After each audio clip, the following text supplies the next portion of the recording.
બોલો ખેડૂત મિત્ર, રમણીકભાઈ કોટલિયા બોલું છું. તમારી ઓળખાણ નહીં આપતા, શું પૂછવું છે? સાહેબ એવું હતું કે અમારા સર્વે નંબર છે ને એ બદલી ગયેલા છે.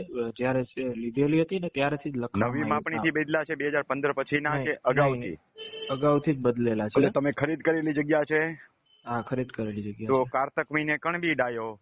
હવે અત્યારે હા. શું કામનું? ખરીદતી વખતે જોવું જોઈએ ને પહેલા કે સર્વે નંબર ઈ બદલી ગયો છે. અચ્છા ગળામાં હરપ આવી ગયા પછી શું કામનું? સાંભળો મારી વાત. હવે બાપ દાદાએ જયારે એવી રીતના લીધી ને ત્યારે એ લોકોને જગ્યા આપી પણ સર્વે નંબર એની આવડા હવડા લખેલા. હું ઈ જ કહું છું કે સર્વે નંબર બીજી જગ્યાએ છે ને તમારો કબજો બીજી જગ્યાએ છે, એમ કેસ છે ને? કે દસ્તાવેજમાં ખાલી ભૂલ છે? નહીં કેસ એવી રીતે હાથ બારાઠામાં જે સર્વે નંબર આવે છે ને હા, ઈ અને જગ્યાએ જે તમે આપણે નથી બેઠા. કબજામાં છે. હા. હા, તો એ મૂળ ઈ જ મેં કીધું, એ જ થયું. હા. હવે એના માટે તમારે સામે વાળો એક તો ખરીદેલી જગ્યા છે એટલે હા. સામે વાળાને મળો, ફેરબદલી દસ્તાવેજ થાય કાં સામે ફરો, બે માંથી કોઈ ઈલાજ ન થાય.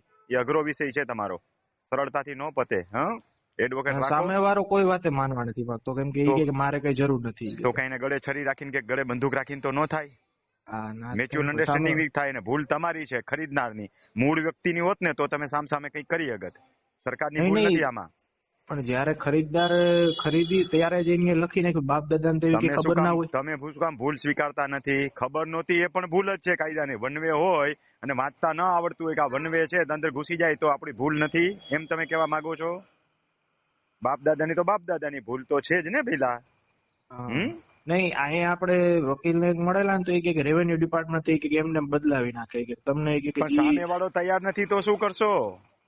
નહીં, કે જયારે કે તમને કબજો હોય કે તમારી આગળ એટલા વર્ષથી છે તો એ કે એમને બદલી જાય એમ કે 50 વર્ષ કરાવી માથે દો છે. ને. તો રમણીકભાઈ ને શું કામ પૂછો છો? રમણીકભાઈ જેટલું જાણે છે તમને કીધું ને. તમારી પાસે ઈલાજ છે તો મને પૂછવાની શું જરૂર છે? ઈલાજ નથી પણ ઈ ખોટે રવાડે ચડાવે ને ખોટા આપણે ઉતારી નાખે તો એમ પૂછવું તો પડે ને કે આ રસ્તો સાચો છે કે નહીં. સાચો છે તો એકવાર જઈ આવો. કોઈ રસ્તો